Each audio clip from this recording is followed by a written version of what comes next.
ఈరోజు ఆదివారం కేంద్రంలోని మోడీ ప్రభుత్వం భారత పార్లమెంటులో ప్రవేశపెట్టిన బడ్జెట్లో ఆంధ్రప్రదేశ్కు మళ్ళీ అన్యాయం చేయడం జరిగింది.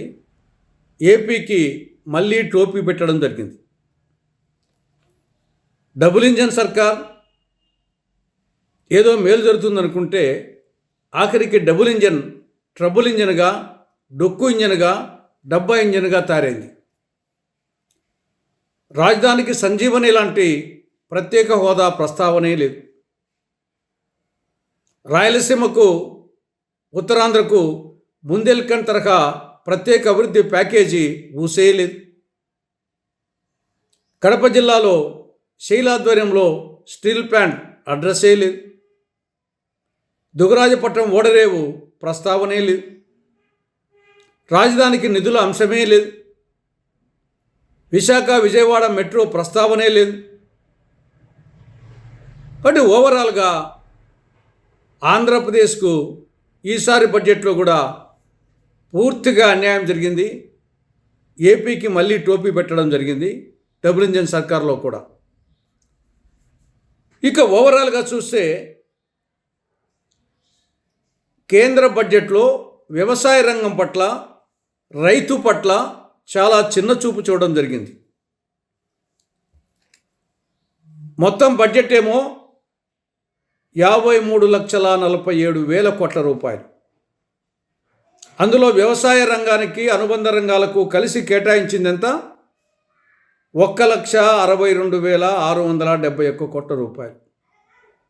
అంటే మొత్తం జనాభాలో 65% మంది వ్యవసాయ రంగం మీద ఆధారపడినటువంటి రైతులు, రైతు కార్మికులు.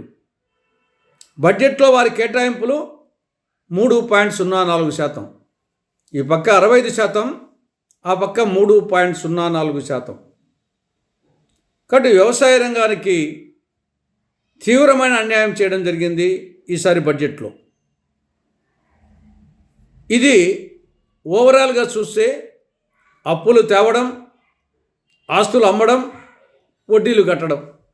ఇది ఈ యొక్క బడ్జెట్లో గర్వకారణం ఏంటంటే ఇది అప్పులు తేవడం, ఆస్తులు అమ్మడం, వడ్డీలు కట్టడం.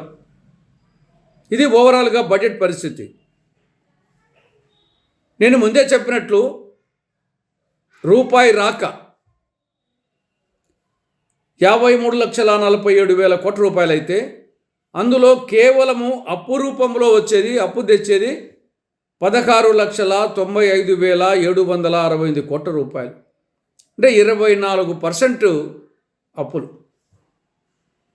మొత్తం 100%లో 24% అప్పులు. ఇక అమ్మకాలు, తాతల నాటి క్షత్రములెల్ల తెగనమ్మి దోసెల్లతో తెచ్చి పోసినాను, అత్తగారిచ్చిన అంటుమామిడి తోట నీవు కోరంగం రాసి ఇచ్చినాను అన్నట్లు గత ప్రభుత్వాలు సంపాదించి పెట్టిన ఆస్తులను అమ్మకంగా పెట్టి ద్వారా దాదాపు రూపాయి రాకెంత 6 లక్షల కోట్ల రూపాయలు. అప్పేమో 16,95,768 కోట్లు. ఆస్తుల అమ్మకాల ద్వారా 6 లక్షల కోట్లు. ఇది రూపాయి రాక. ఇక రూపాయి పోకలో వడ్డీ చెల్లింపులెంత? 20%.